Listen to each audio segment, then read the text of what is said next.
Hello, everyone. Welcome. We are very happy to have you here, and we are very honored to host one of the most amazing projects that we're going to be sharing today with some of our speakers. My name is Mike Hernandez, and I'm the youth advisor for the Youth System Strengthening Community of Practice. I'm from El Salvador in Central America, and I'm very happy to introduce Bonnie Pullitz. This is our community of practice champion, Bonnie. She's from DC, and hi. So hi, everybody. And remember to join us at youthpower.org, where you can find lots of resources and obviously this webinar after this week. So thank you very much for joining us today.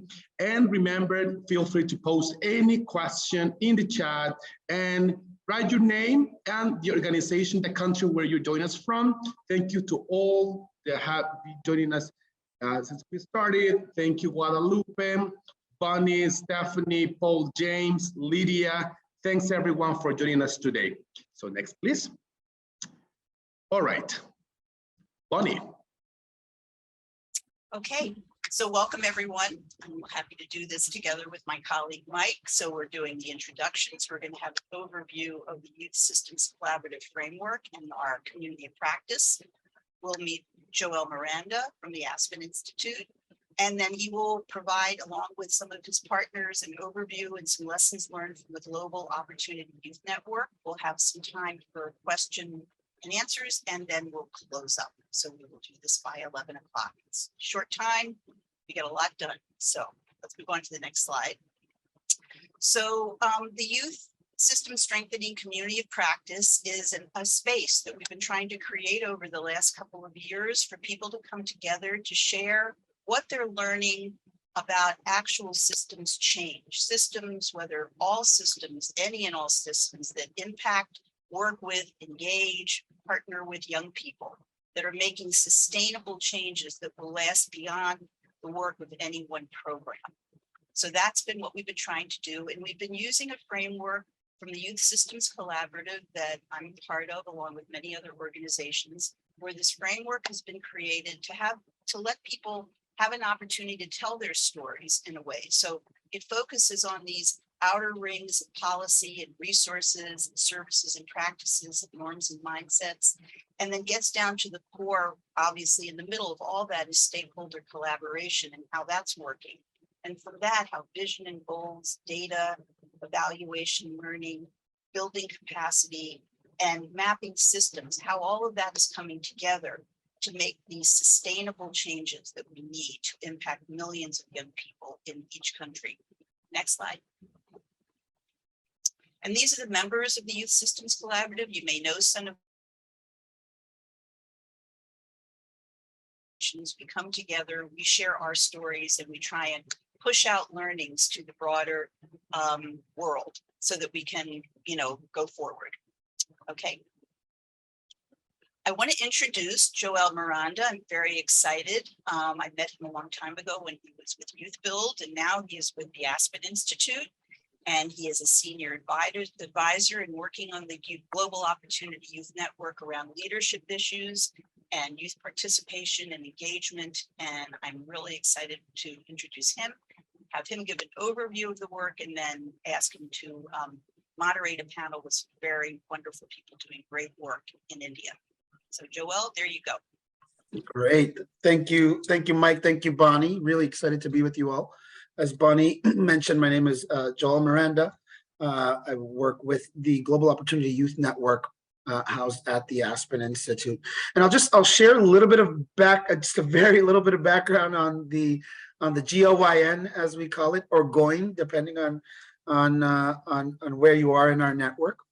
And then, most important, we'll hear from some amazing partners that are doing some truly groundbreaking and innovative work around youth inclusion, around providing the training and resources that young people need, both to obtain dignified livelihoods, and to start to shift the perceptions and the narrative around a particular set and group of young people.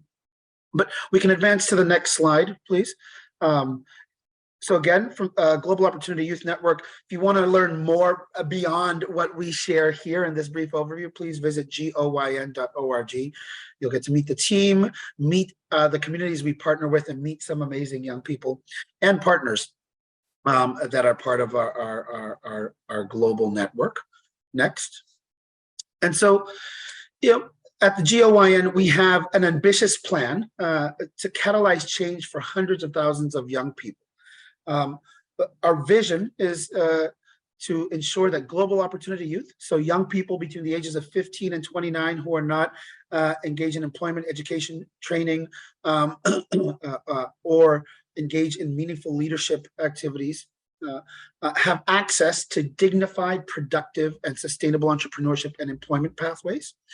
Our mission is to catalyze place-based system shifts in communities around the world through the creation of sustainable economic opportunities that increase income and assets for opportunity youth. And within that mission and vision, our goal is to create a 10% tipping point of change in communities that transforms outcomes for at least 350,000 opportunity youth. There are 357 million opportunity youth across the globe. We want to start with this 10% tipping point, and we want to connect these young people and improve lives for millions of young people by 2030. And so, as you can see, we've got this minimum 10-year effort through 2030, minimum, right?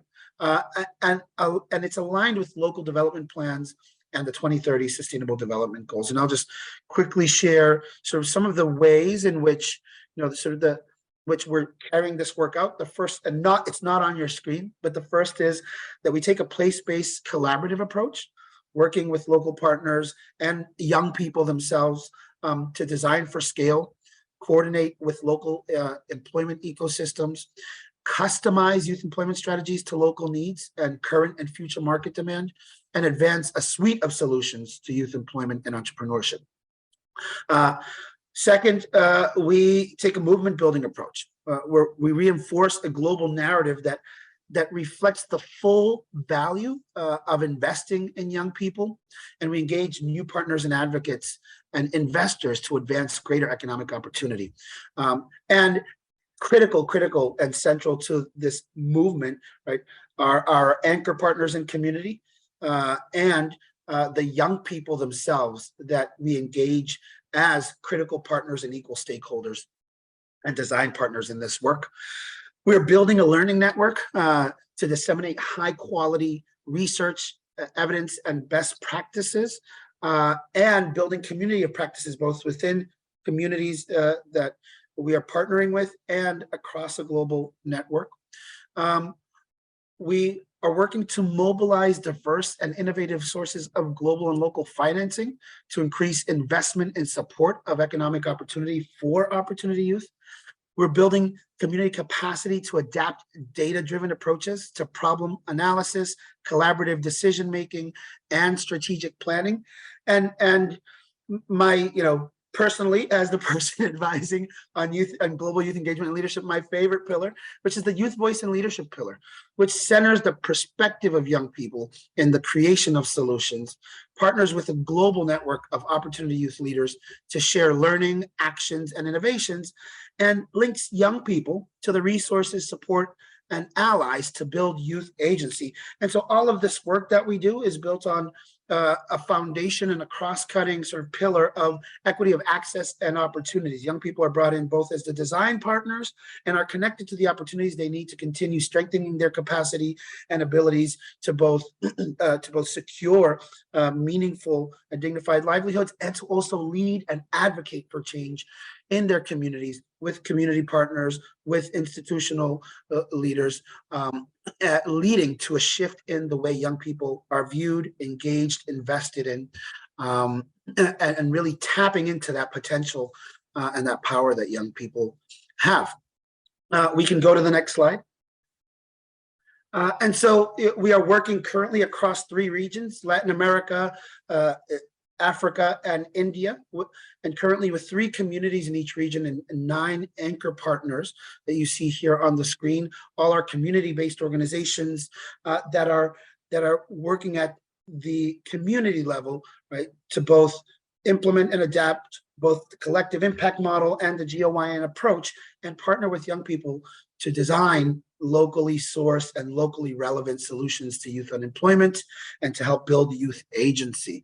And 9 communities in 7 countries, over 100,000 young people connected to opportunity. We're currently between 150 and 180 youth advisory group members across these 9 communities that are partners in the design and implementation, 250 plus collaborative members, 75 plus anchor partner team members, a 15 global partner team, and so far raised 8 million plus to raise to match initial 5 million seed investment from Prudential. We can go to the next slide.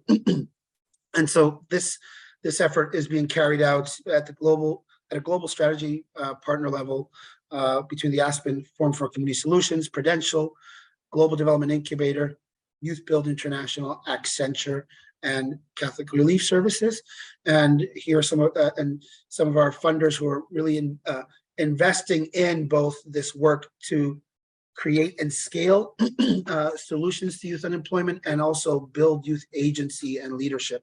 Our partners at the Conrad Hilton Foundation, Western Union Foundation, Vito Foundation, DevLearn, JP Morgan Chase, and others, Botnar, and the list is growing. And we're really excited to be sharing in this space with global allies and like-minded institutions so that we can both share and over the coming months hear from you and learn from you. So we can advance to the next slide. And so just I want to zero in a little bit on our youth voice and leadership pillar. And so we take a local to global approach to youth engagement, and we're deepening that work. So it goes beyond engagement and it's moving towards true and authentic youth partnership. And so, starting from this sort of smallest circle here, we believe in engaging and partnering with young people where they're at and leveraging the power of that lived experience. Young people come with innate abilities and skills, have survived situations in life that some of us may not have, right? And so they come with the resilience, right? And an aspiration and a sense of hope and a desire to create solutions for the issues affecting their community. So we leverage that power and partner with young people to bring that energy and that forward thinking into the design process. We invest in building the capacity of young people to organize themselves and each other to bring their voices and vision to spaces that most need them, right? So really, I would say it's more strengthening their capacity. It's there. We're helping them sharpen it and also bring it to bring in more young people, their peers, and also bring this vision to other young people and other organizations in the community. We support young people in engaging their communities and facilitating dialogue that leads to the creation of actionable solutions to the creation of employment opportunities, economic advancement opportunities, and opportunities for young people to bring their voice to the spaces that need them the most, leading to shifts in practices and policies related to opportunity youth and how they're engaged and invested in. And then at sort of the outer circle here, we connect GOYN young leaders to a network of peers, adult allies, and institutional partners to build a movement that is truly powered and inspired by the visions, energy, and aspirations of global opportunity youth. This, what we do by design, has been designed in partnership with young people. And we connect these young people, not just to young people within communities and institutions in their communities, but to a global network of young people who meet on a bi-monthly basis to share updates on their work, think together, help design global efforts, and connect them to like-minded institutions, other organizations like some of you on the call, right? To both bring their perspective to those conversations and to learn from the conversations that are taking place across a global youth engagement, youth employment ecosystem.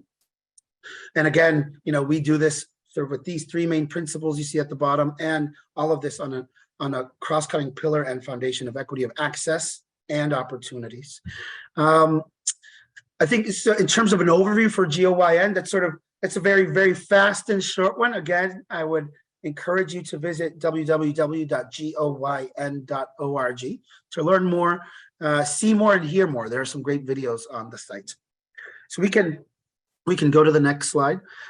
Today, I have the absolute pleasure of introducing one of our partners in India, the Lighthouse Communities Foundation, that has been leading youth engagement and partnership and youth skilling efforts for almost 4 years now. And they were one of our early partners in 2019, launching an effort to engage ecosystem partners, young people, to design a local GOYN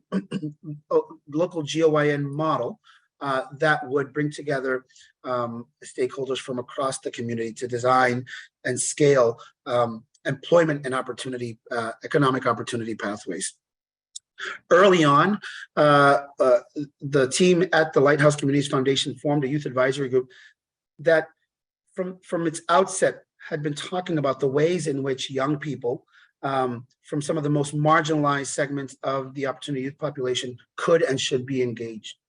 I'm really excited that today we'll be joined by one of those young people and by young people who are participating in efforts to both shift perceptions about opportunity youth and specifically bring opportunity to some of the most highly marginalized youth, which are members of the LGBTQIA community.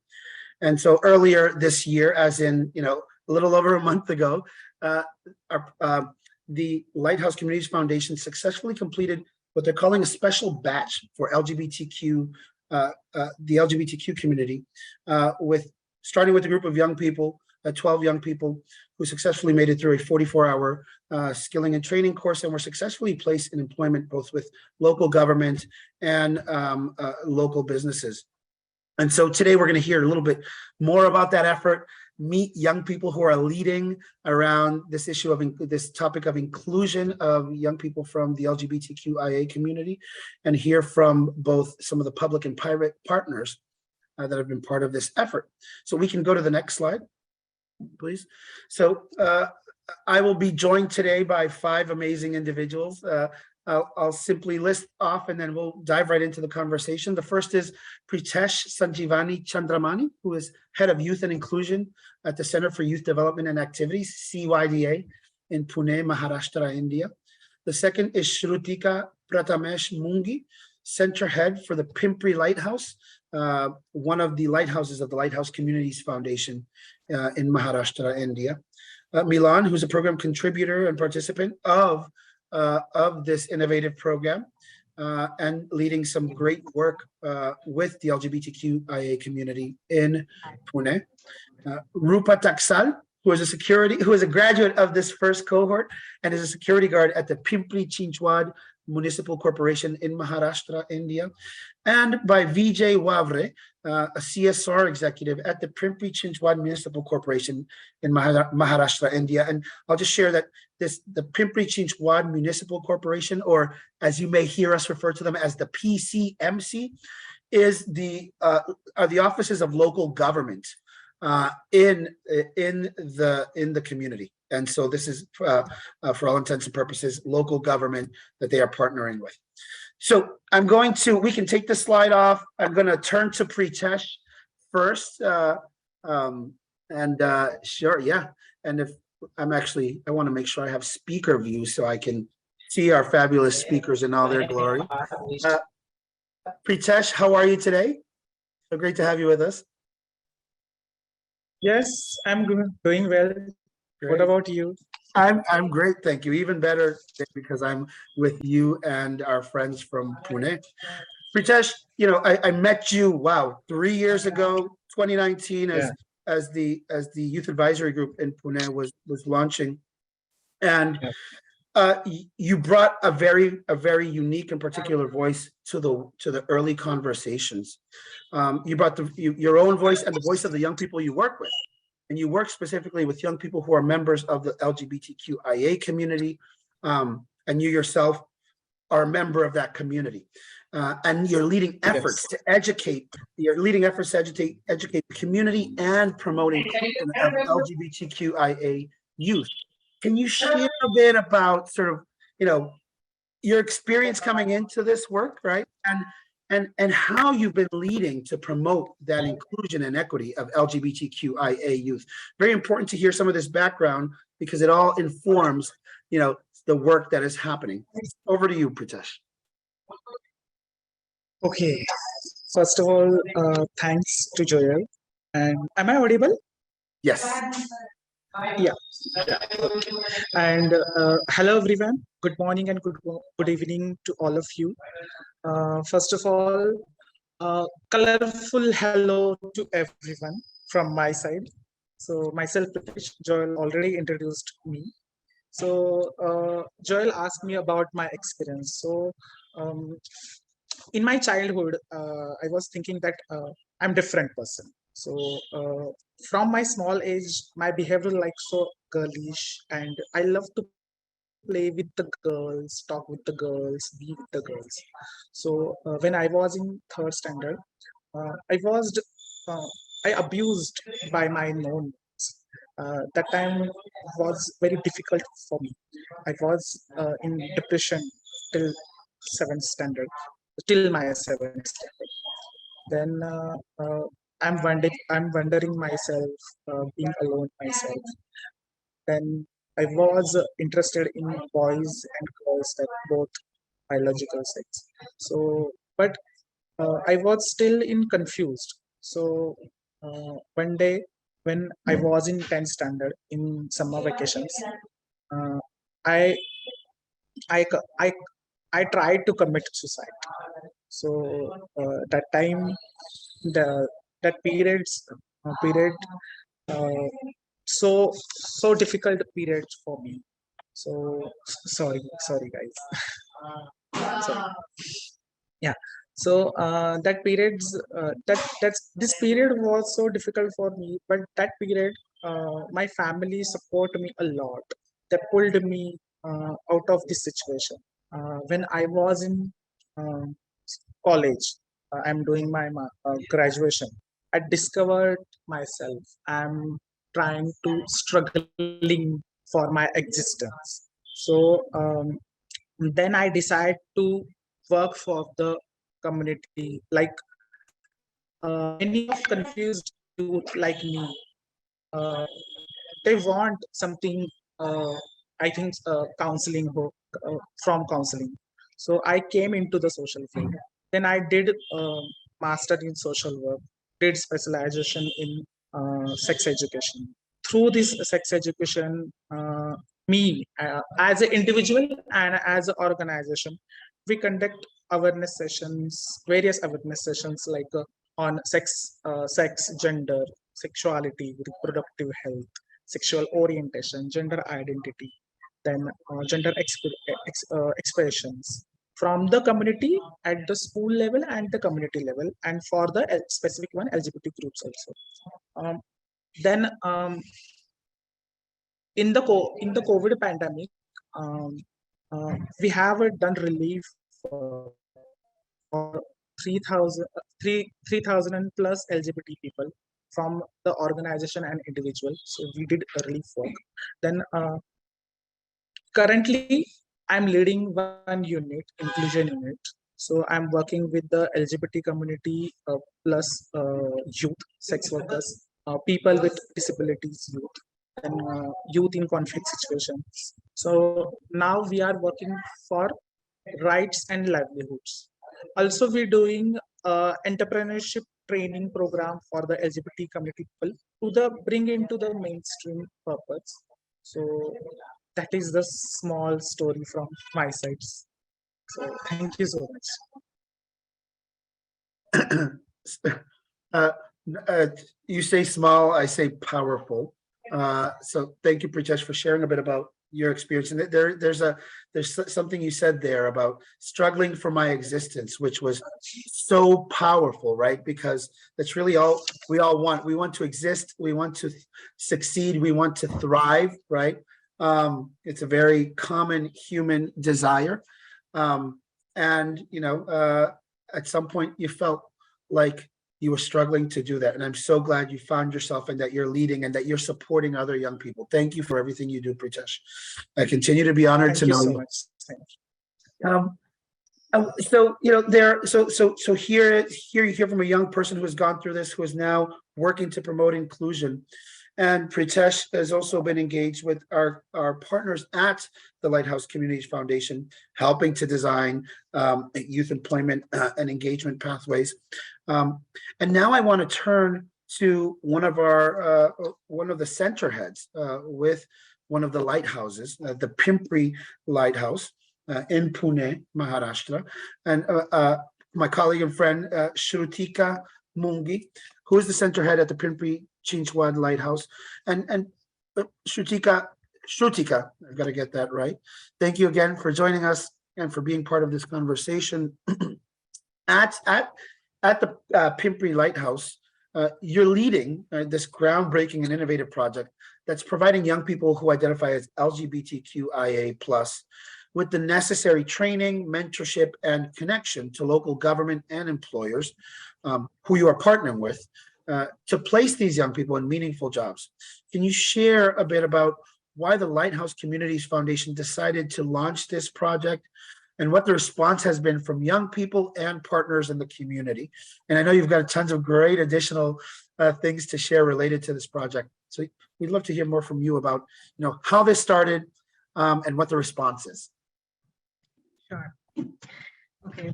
Actually, with the initiative of people from LGBT community has also right to live their life like all of us. So with this initiative, we have started this new initiative for the specifically LGBTQ community. So at the initial stage, we have enrolled 12 students from this community, and then we provided them foundation course which contains the stress management, communication skill, how to build up your resume, how to crack the interviews, and how to manage your stress at work level, how to manage your anger. So this all syllabus are included in the foundation course. So after the foundation course, we provided them skilling course as per their education background. Like if any candidate are from the accounts background, so we provided them financial accounting with Tally, this kind of courses. So after the completion of these courses, all 12 students are placed. And the most important thing is we mobilize the students with the help of Pimpri-Chinchwad Municipal Corporation. And I'm happy to know that the YSS has a strong support for us to mobilize this batch. And so all 12 candidates are placed in the different organizations. Like 10 candidates are placed in Pimpri-Chinchwad Municipal Corporation in tax department as a tax executive. And 2 candidates are placed in a big basket as a customer care executive. So this is the project, and we faced some issues as well. I would like to share that also.